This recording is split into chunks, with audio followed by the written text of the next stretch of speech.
ধেমাজি জিলা প্ৰাথমিক শিক্ষক সন্মিলনীৰ ৩০তম অধিৱেশন এদিনীয়া কাৰ্যসূচীৰে বৰদলনি কেন্দ্ৰীয় মহাবিদ্যালয়ত এই অনুষ্ঠানৰ আয়োজন কৰা হৈছে। দ্বিবাৰ্ষিক অধিৱেশনখনত অংশগ্ৰহণ কৰিছে জিলাখনৰ বিভিন্ন বিদ্যালয়ৰ শিক্ষকসকলে। অংশগ্ৰহণ অসম প্ৰাথমিক শিক্ষা সমিতিৰ কেন্দ্ৰীয় সাধাৰণ সম্পাদক ৰাতুল গোস্বামীৰ। উপস্থিত থাকে উপ সম্পাদক দিবাংকৰ শৰ্মাৰ লগতে বিষয়ববীয়াসকল। পূৰ্ব সমিতি ভংগ কৰি নতুন সমিতি গঠনৰ পোষকতা বিদ্যালয়সমূহৰ লগতে বিদ্যালয়সমূহৰ সমস্যাসমূহৰ ওপৰতো এই সভাতে আলোকপাত কৰা হয়। নতুন পেঞ্চন নীতি বাতিল কৰি পুৰণি পেঞ্চন নীতি বাহাল ৰখাৰ দাবী তোলে শিক্ষকসকলে।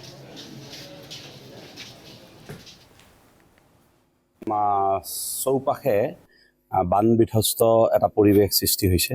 প্ৰথমতে বানাক্ৰান্ত ৰাইজৰ যি অৱস্থা তাৰ ফলত ছাত্ৰ ছাত্ৰীসকলৰ যি বিগত বৰ্ষসমূহৰ যিটো অভিজ্ঞতা, এই অভিজ্ঞতাই ছাত্ৰ ছাত্ৰীসকলক যথেষ্ট ক্ষতি কৰাৰ আমাৰ অভিজ্ঞতা আছে।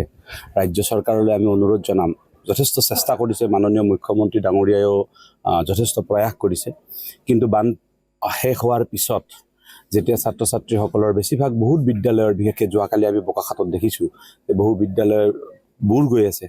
তো এই বিদ্যালয়বিলাকত থকা কিতাপবোৰ, পাঠ্যপুথিবোৰ নিশ্চিতভাৱে নষ্ট হ'ব, যাতে বান শেষ হোৱাৰ লগে লগে ছাত্ৰ ছাত্ৰীসকলে পাঠ্যপুথিখিনি পায় বা বানে ক্ষতিগ্ৰস্ত কৰা বিদ্যালয়সমূহখিনি যাতে অতি সোনকালে মেৰামতিৰ ব্যৱস্থা কৰে, তাৰ কাৰণে অসম চৰকাৰক প্ৰথম আহ্বান জনাইছোঁ।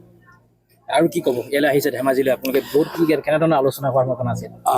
আজিৰ এই বৈঠকত আমি ধেমাজি জিলা প্ৰাথমিক শিক্ষক সন্মিলনীৰ নতুন সমিতি গঠন হ'ব, প্ৰথম কথা। দ্বিতীয় কথাটো হ'ল যে ইয়াৰ জৰিয়তে আমি ৰাজ্যিক অধিৱেশনলৈকে ইয়াৰ পৰা কিছু প্ৰস্তাৱ যাব। এতিয়াও আমাৰ ৰাজ্যৰ প্ৰাথমিক বিদ্যালয়ৰ প্ৰধান শিক্ষকৰ পদ সৃষ্টিৰ সমস্যাটো সমাধান হোৱা নাই সম্পূৰ্ণৰূপে, যদিও চৰকাৰে কেবিনেটে সিদ্ধান্ত লৈছে, কাৰ্যকৰী হোৱা নাই। দ্বিতীয়তে আপোনাৰ স্নাতক শিক্ষকৰ গেট পে'ৰ সমস্যা আছে, ঠিকাভিত্তিক শিক্ষকসকলৰ নিয়মীয়াকৰণৰ প্ৰসংগটো আছে। বাৰে বাৰে আমি ৰাজ্য চৰকাৰক দেখিছোঁ যে ৰাজ্য চৰকাৰে এবাৰ যদি